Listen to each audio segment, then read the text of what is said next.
with the intent of fielding questions about our library expansion in advance of the May 1st town meeting. We want to start by giving a brief backgrounder on exactly the scope of the project. And I'm going to turn it over first to Leah for technical advice on how to weigh in. So just first things first, we are recording this meeting. So if anyone does not consent to that, let me know. I'm going to ask that we mute for the first part of the presentation. Your mute button is on the bottom left-hand side of your screen, and that will just help with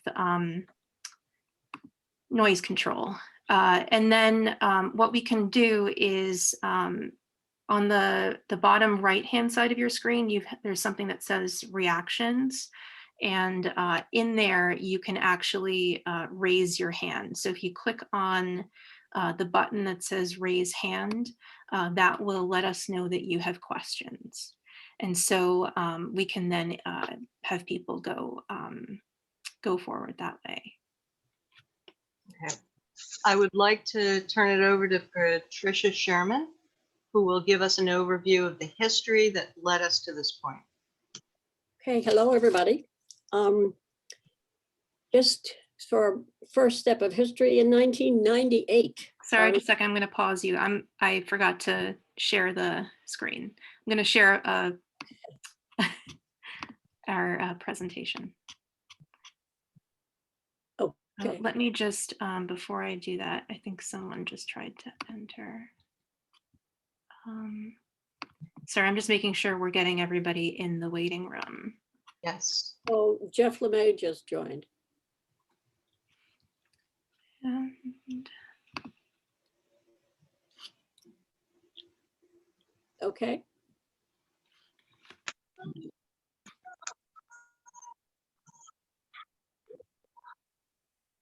Am I on, Leah? yes. Oh, okay. 1998. The library expands from 1,200 square feet to 2,800 square feet, which is what we have right now. And then in 2013, the town graciously gave us some money to do a strategic visioning plan. And that plan ended up with 50 measurable goals that we worked our way through and finished pretty much by 2016. At that point, we had all the goals completed except for those that required expansion. So in 2016, we again asked the town and they agreed to give us a little money to hire an architect to do a schematic design. At that time, we held public meetings and we ended up with a schematic design and actually a price. Then in 2019, hoping again that the library was soon to be expanded, the Newbury Library Foundation was created and we started fundraising actively. Then in 2020, the library asked the community to approve a $200,000 warrant article so we could finish the construction documents. And what that would allow us to do is to get moving as quickly as possible whenever we got a positive vote.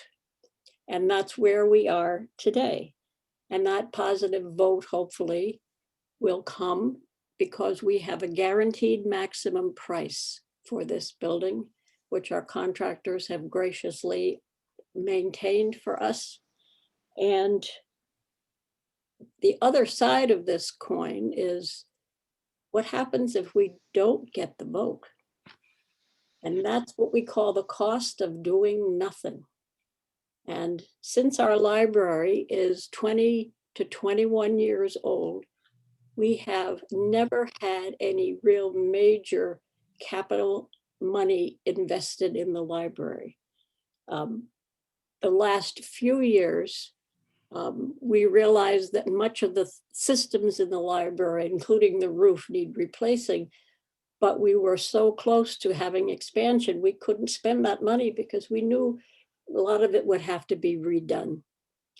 So thanks to our contractor Milestone, we have an estimate of $413,841, which is part of the cost that we're asking for with this bond for, is not, well, it is part.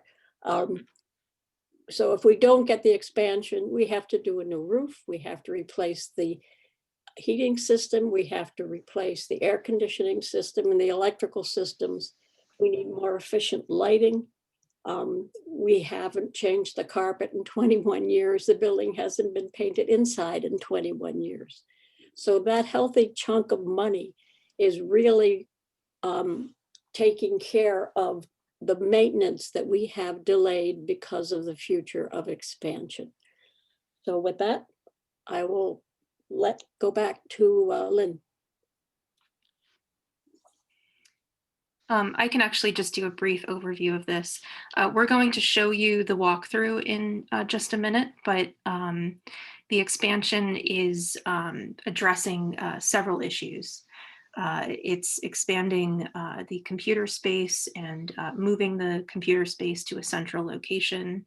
It provides a dedicated space for teens and a larger children's library with its own restroom.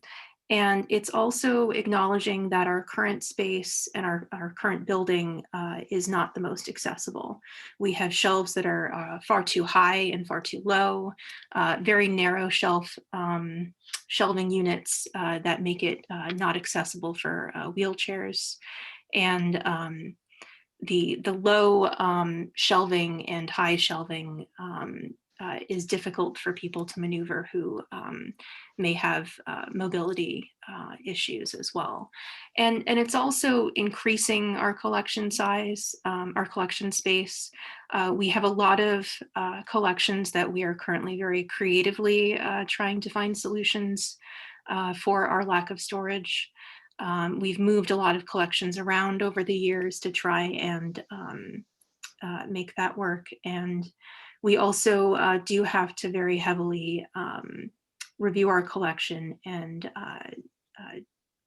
weed materials to accommodate the space.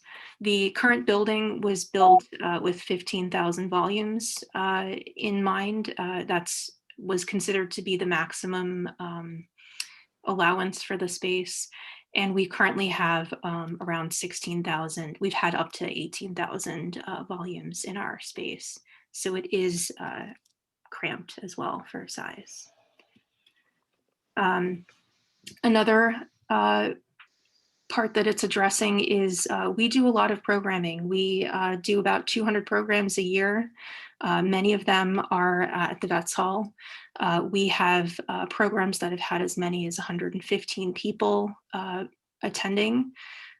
We have a variety of ages that it addresses, from birth to old age. And we do find that there is a great value that our community takes from these programs, and this addresses that need as well.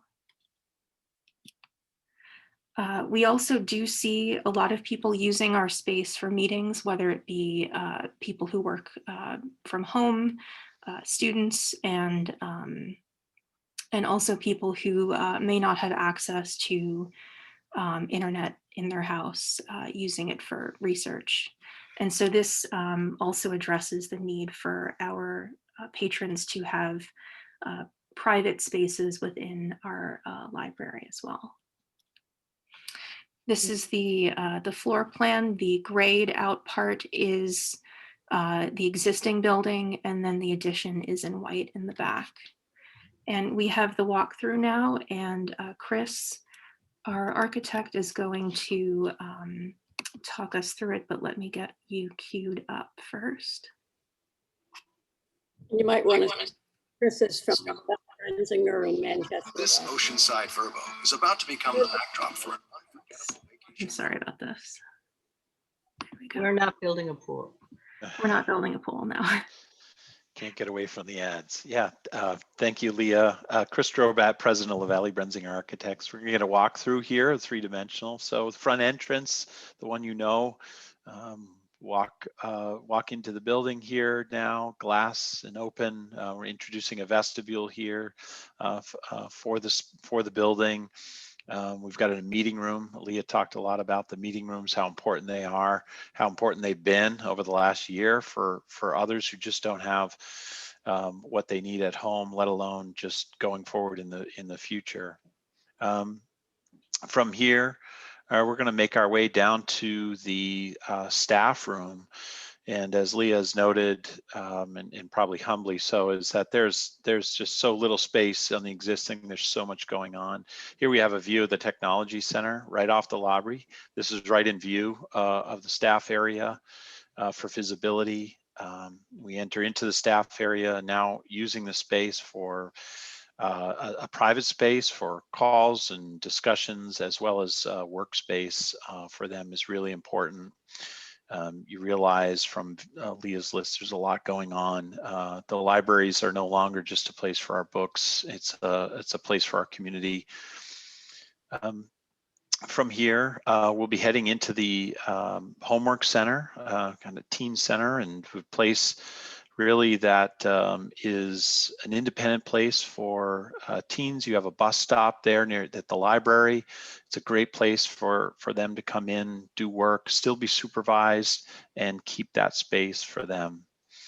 Heading to the front of the existing building, we have the quiet reading room. Really wonderful space, day lit, able to decompress some of the shelving in there and create some nice space for soft seating, reading, as well as some table work as well. So again, flexible spaces is sort of the name of the game throughout this building. From here, we're going to make our way down and around through and into the program area. So we'll head back out towards through the technology center, and we're going to kind of round the bend into the main stacks area. And as you can see, this is now the new addition right at this line, right at that doorway. We're into the new addition, and it's opening up to the area which fronts the park to the east, and heading down. And now this is the entry into the programs area. So very vibrant space. This is the place where those 200 programs, a part of it, happen. And so you really need a space that can handle all of those needs, flexible furniture, AV technologies, large enough room, great place for large meetings in town. It's a nice opportunity there to do that. And again, flexibility is key to this. And then from here, we're going to make our way over and across the main stacks area to the children's room. So can you see there's another soft seating area that's here, and it's a place for reading, as well as you can see all the stacks have been lowered. So accessibility of all ages is really important. We're getting a peek here at the children's collection here, really important for parents. Helping with their children with literacy and having that accessibility. But you can see we're now kind of in a different area of the building. It helps with controlling the excitement and the noise that goes along with it with the children's area, but really fun space here as well. So that gives you kind of a big picture overview of all that's going on within this space too. While Leah, you have that pause there, is we've introduced a dumbwaiter down. This is the original historic library, and so the basement is below this. It's a great opportunity for the book sale program. It's a lot of work. There's a lot of books that happen, and all those need to come and go from the basement, and so that dumbwaiter will really help with that rather than lugging them upstairs. It would not be cost effective to put in a full-size elevator there. So as a nice alternative, the dumbwaiter will help service that and really help everyone and make that program function better. Thanks, Leah. Thank you. Let me just get us back to where we need to be.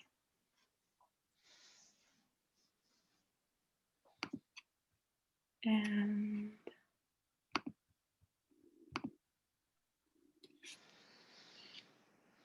Okay, I think it, We're back at the beginning. Sorry, I've got to.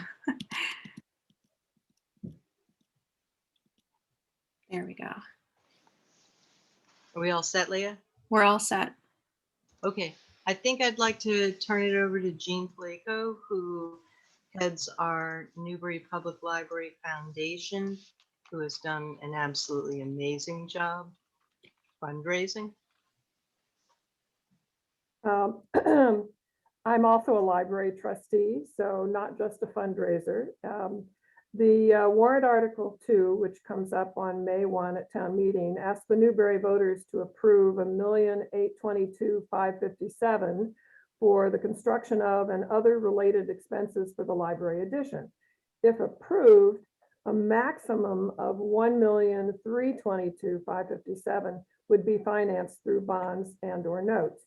The present exceptionally low interest rates and rising construction costs make 2021, I think we need to go to the next slide, Leah.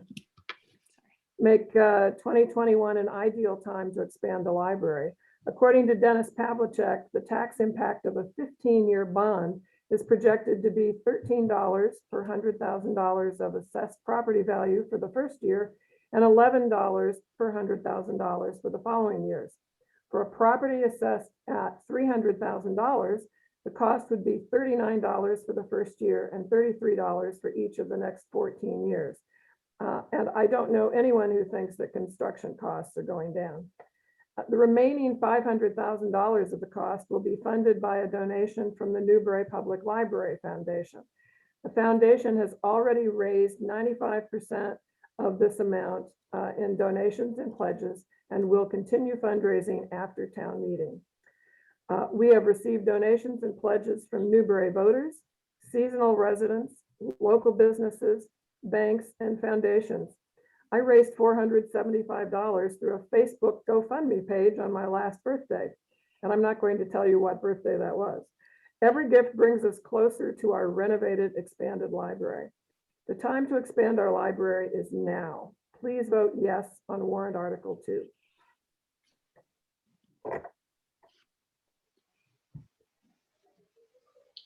All right, I think, barring anything anyone else on the board wants to say, I'd like to open it to questions because that's really the point of this meeting. And we welcome questions. And so if you you can unmute yourself if you have a question. It looks like we have a hand raised right now. Ken and Liz. This is just so exciting. I was a trustee back when we did the strategic plan. It was exciting then to do all the steps that we could and to think that we're finally going to complete that. That strategic plan really had input from lots of people in the community. They value our library. They value it for many, many reasons. And now to be able to do this and do that final step, it's just so exciting. So thank you all for doing this presentation, and hey, let's get out the vote for this. And so we have a hand raised from Darren. I just had a question. Parking. If this went through, is there any issues with parking? Because obviously you're expecting a huge increase in traffic to the library. I would hope if we spend this money on addition, I would hope the traffic count would almost double. So is there enough parking? Well, I think given the library's proximity to Town Hall right across the way, and the parking there, also the fire station, the new firehouse, has built in extra public parking where none existed before. It was just a dirt track. I really truly believe we will have sufficient parking. Okay. Second question. I know you mentioned the Vets Hall across the street. Do you think you would still need that, or would that be used for other town items? You may not even know that question yet. Well, no, we have considered that and talked about it. Patricia, I would like you to answer that, please.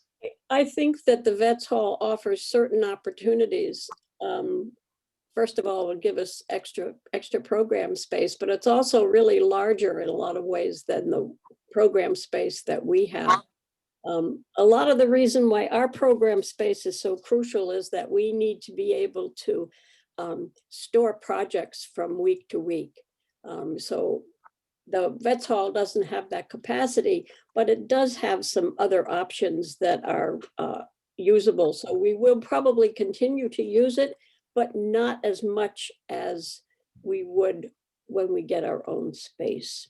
Crossing that street is a real hazard for us whenever we have children's programs or programs at night that the elderly really aren't willing to cross 103 at night. So I hope that answers the question. I will say Yes, from a library thank you. perspective, I envision that our program space within the library will be sufficient for programming. I think that given the space that we've planned for in this design, I think it will address our needs for programming. And I think that the Vets Hall is definitely something that's a great space for the community to use. But I think that for most of our programming, if not all, I think that this library space should be sufficient. Okay, well, thank you. That's all I had for now. Thank you. Anyone else? Questions? I'd like to add just one thing that Yeah. the library expansion is part of the town master plan that was done in 2017. And if you read the description of how the library is described in that master plan, the architectural drawings and the expansion plans fit that perfectly. I mean, it really matches that. So this is something that the town had their own, in addition to individual residents in the town, the master plan committee also worked on what that ought to look like. I know. Thank you, Jean. Any other questions? I see we We have some- Mark. Mark is raising his hand. Okay. Martin, So- please. So I have two questions. First of all the members of this library committee tax-paying town residents? We have to be by law. I mean, we are Right. elected officials. Thank you. So my second question would be that if this vote gets voted down, are we going to continue down the same path as the firehouse by pushing and pushing and pushing year after year after year until you finally make it by 19 votes? Or if this goes down, is it going to stop? Can you answer that question? I can speak personally, and I would invite the other trustees to answer it. I think we are committed to this cause. We believe the expansion is necessary, and no, we won't stop. I don't need to hear it from anybody else. That's what I expected.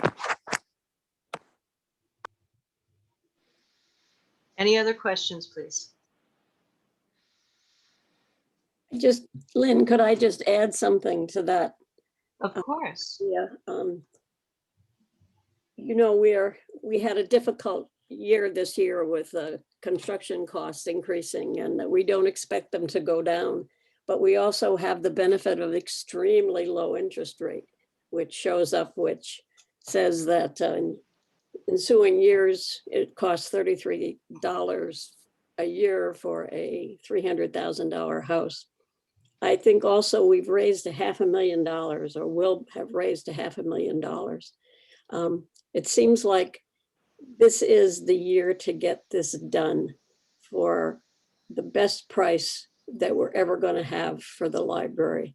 And the library is such an important part of this community, and COVID made that so obvious. We have so many people who don't have Wi-Fi, that can't get online.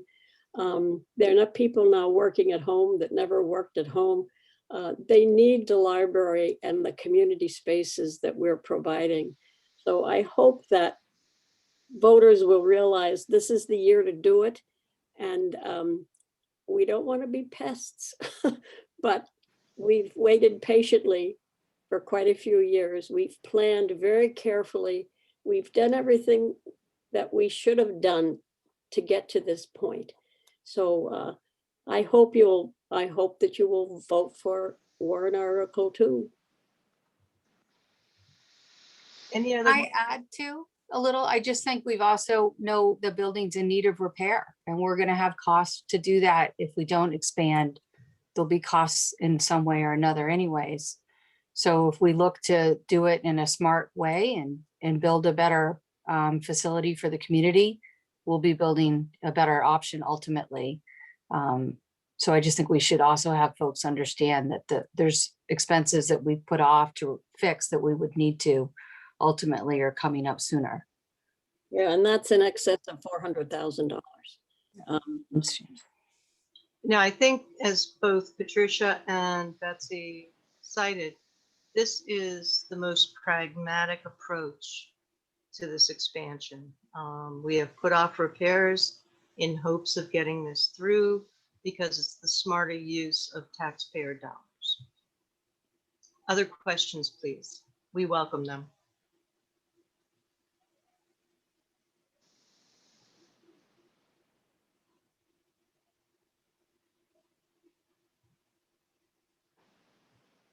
I wish we had a lot more people asking questions.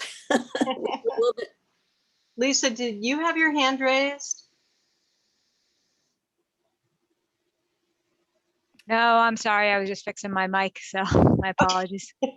Thank you, though. That's okay. No, we just want to recognize anyone who has any questions. All right.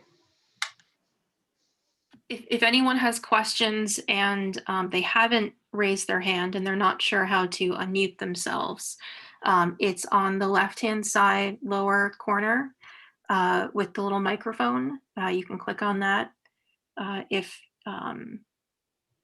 that's the issue. And you won't see it unless you touch the mouse or your touch screen. Once you do that, at least that's my computer's behavior. You will see all those options. If that helps. Everyone here is involved. Pete and Denise, are you raising a hand? Hi, yeah, I wanted to mention that the internet use has also been really good for some people who are taking online classes, either, you know, kind of on their own, not necessarily live classes, but certifying for different things. And that applying for jobs, looking for jobs is a really big resource at the library. As you know, as far as talking about entertainment, job search, education, it's much more than books. Obviously, you guys know that, but I think people who don't visit the library don't always know, or aren't looking for jobs, or aren't, you know, in the job market or trying to get training, don't realize how much a library can really help you figure out that and, you know, find your next job. Everybody has to apply online. I know, you know, over some mentoring that Pete and I've done, we've just had to help a lot of people apply for jobs that they never thought they'd use a computer for that, for jobs that never use computers. So I think it's a real big plus for the library, and it takes some space. You need a little privacy, or you need, you know, you don't like to be sitting shoulder to shoulder when you're taking some test to certify for something. So. Anecdotally, I will say that I confronted a gentleman, you know, in the coldest week of the winter, running a utility cord from the outside of the library into his car. And I said, "What are you doing?" And he said, "I'm working from my car. I'm just powering my computer." I said, "Oh, wow, more power to you." You know, you know, it's just, we serve so many purposes beyond borrowing books, videotapes, you know, and Leah can address this and Laura can far better because they deal with it day in and day out. But we as a library have evolved into such a multi-service organization.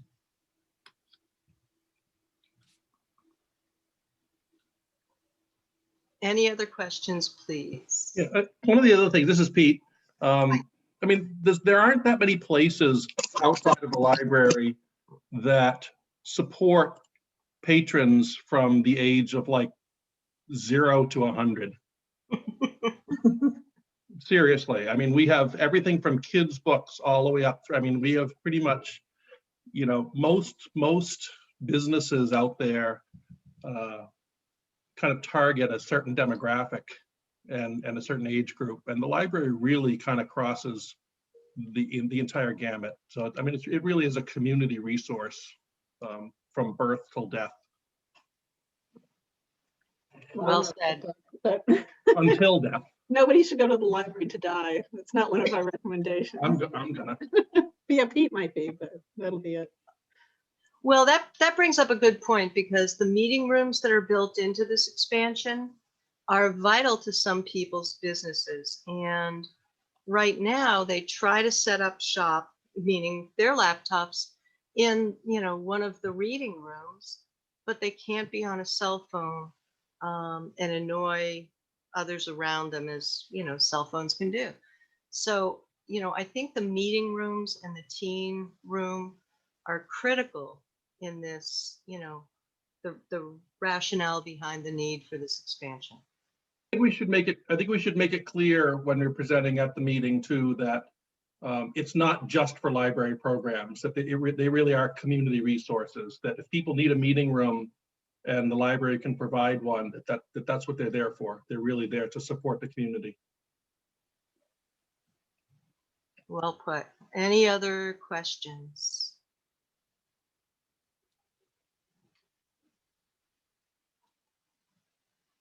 I just want to be sure we're not leaving anyone out.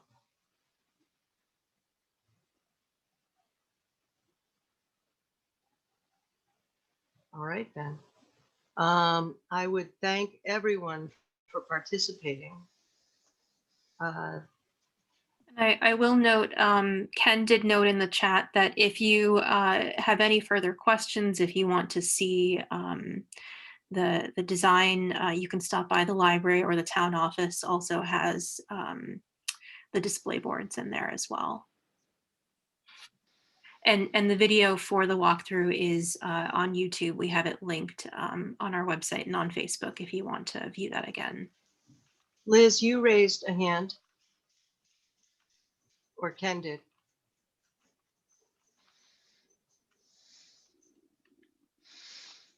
Sorry, no, we were just applauding you and thanking you for doing this presentation. The wrong kind of hand. They don't look different enough. Sorry. Thank you. Mark, did you have a question? You reappeared there.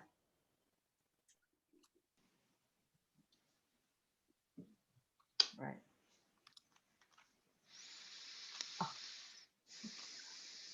All right. Well, hearing no other questions, you know, we thank everyone for attending, for your interest, for your questions, and please show up May 1st, however you vote. I'm going to move to adjourn this meeting. Is there a second? I'll second it. Tricia seconds. All in favor? Helen, Jean, Patricia, my hand is raised. And Betsy's is. So thank you all so much. We really appreciate it. Thanks, everyone. Have a good evening. Thank you all. Thank you. Thank you. Good night. Good night. Thank you. Thanks, Jeff. Thank you very much. Okay, well, I'll end it for everybody. Bye.